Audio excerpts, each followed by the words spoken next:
Leitura do livro Lázaro Redivivo, psicografado por Francisco Cândido Xavier, pelo Espírito Irmão X, capítulo 28, depois da ressurreição.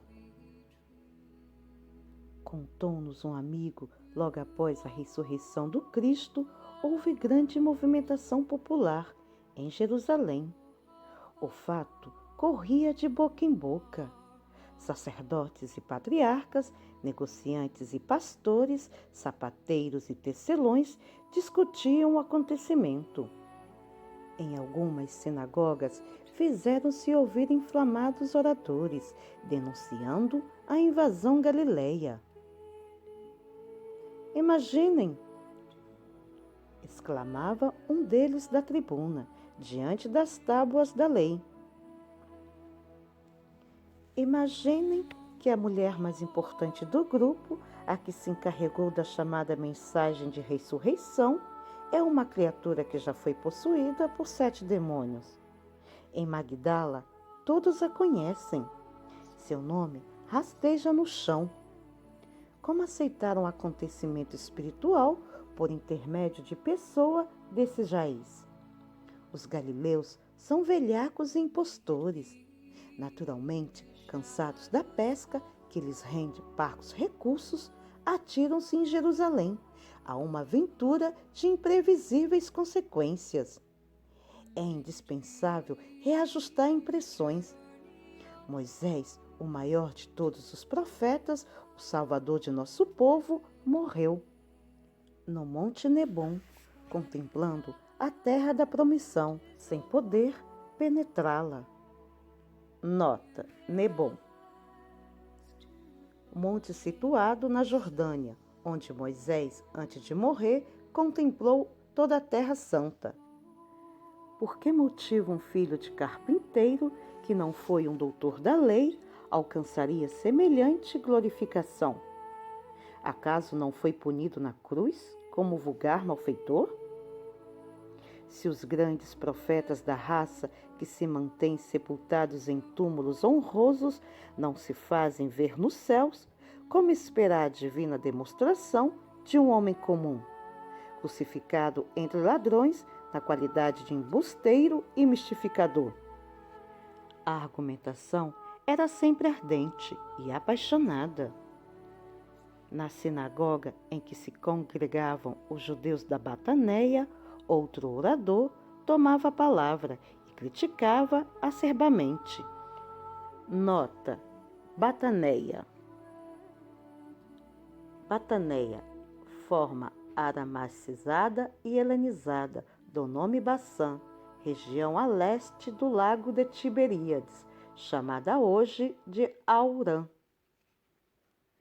Aonde chegaremos com a ilusão do regresso dos mortos? Estamos seguramente informados de que o caso do carpinteiro nazareno não passa do embuste de mau gosto.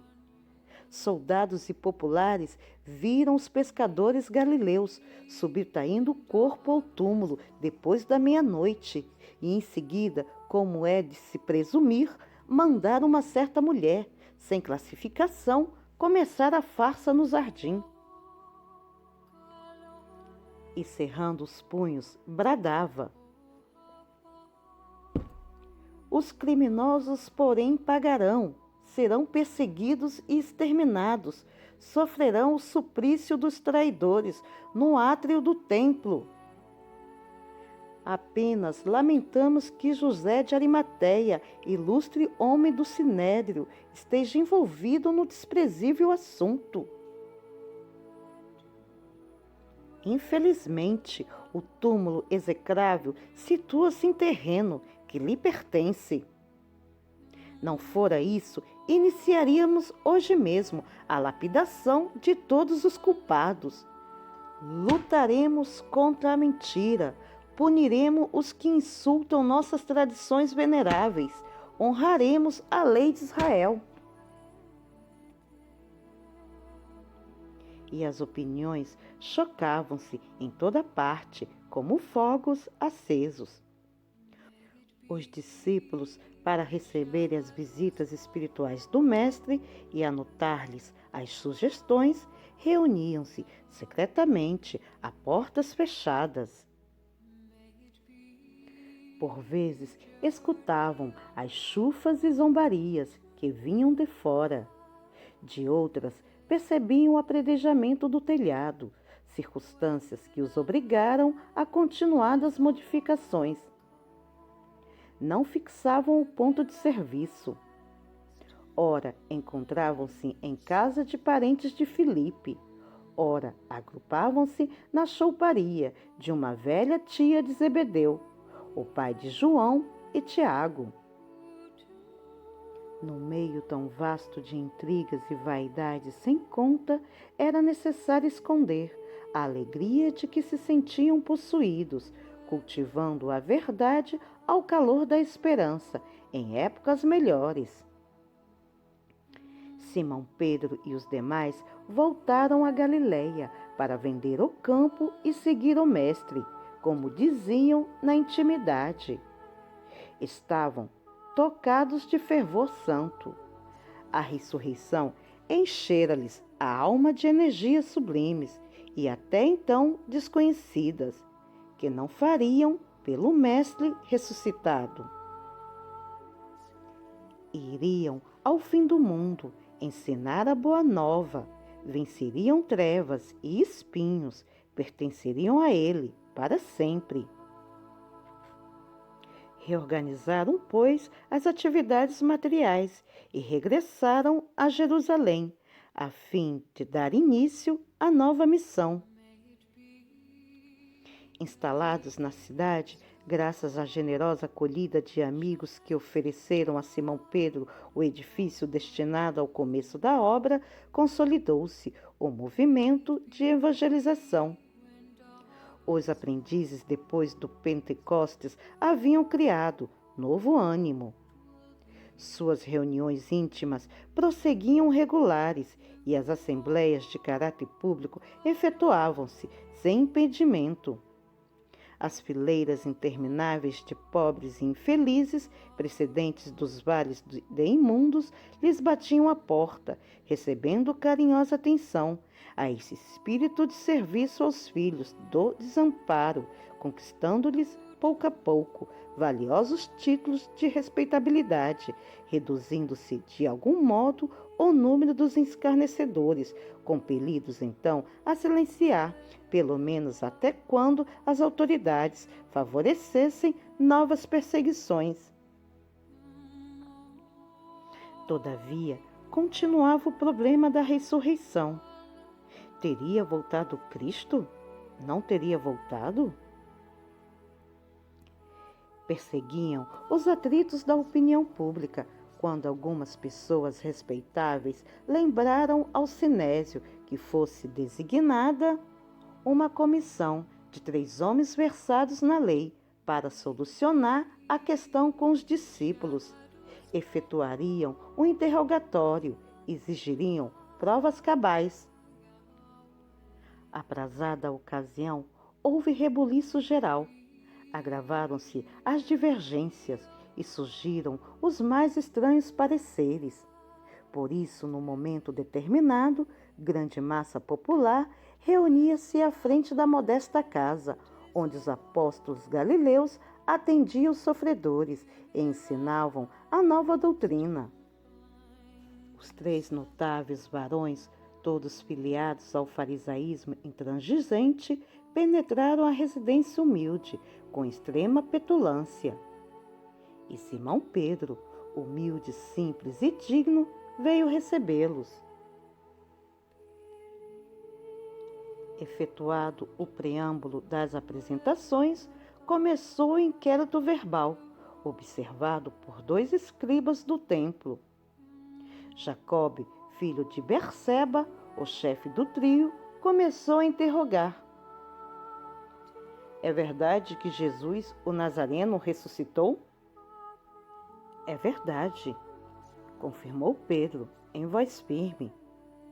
Quem testemunhou?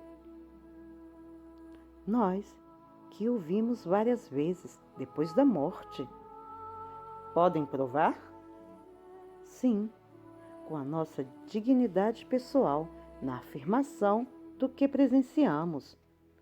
Isso não basta, falou rudemente Jacob, sob irritação.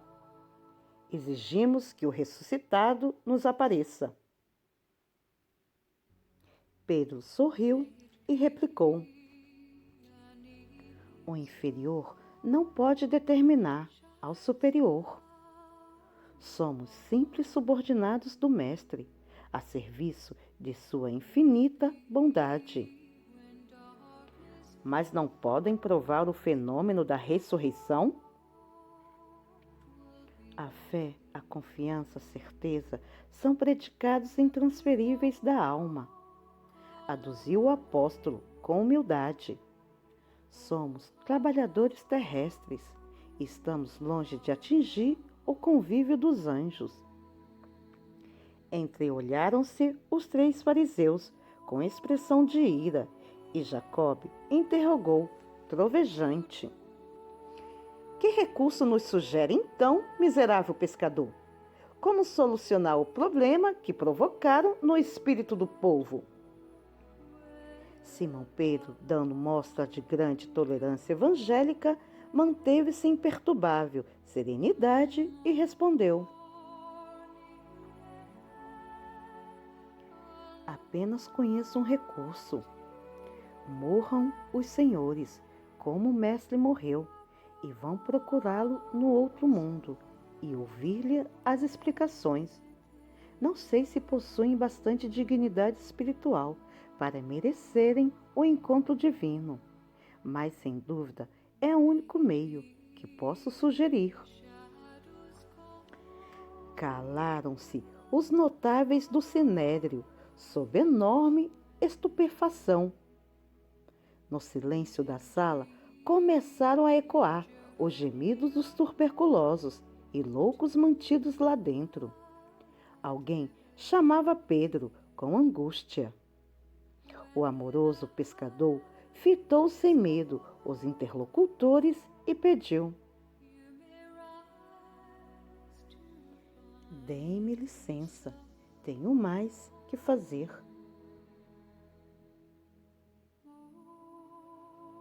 Voltou à comissão sem resultado algum, e a discussão continua há quase 20 séculos.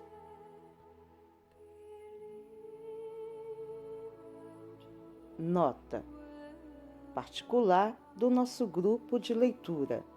Aconselhamos que leiam o livro Boa Nova, psicografado por Francisco Cândido Xavier, pelo espírito Humberto de Campos, hoje Irmãos X.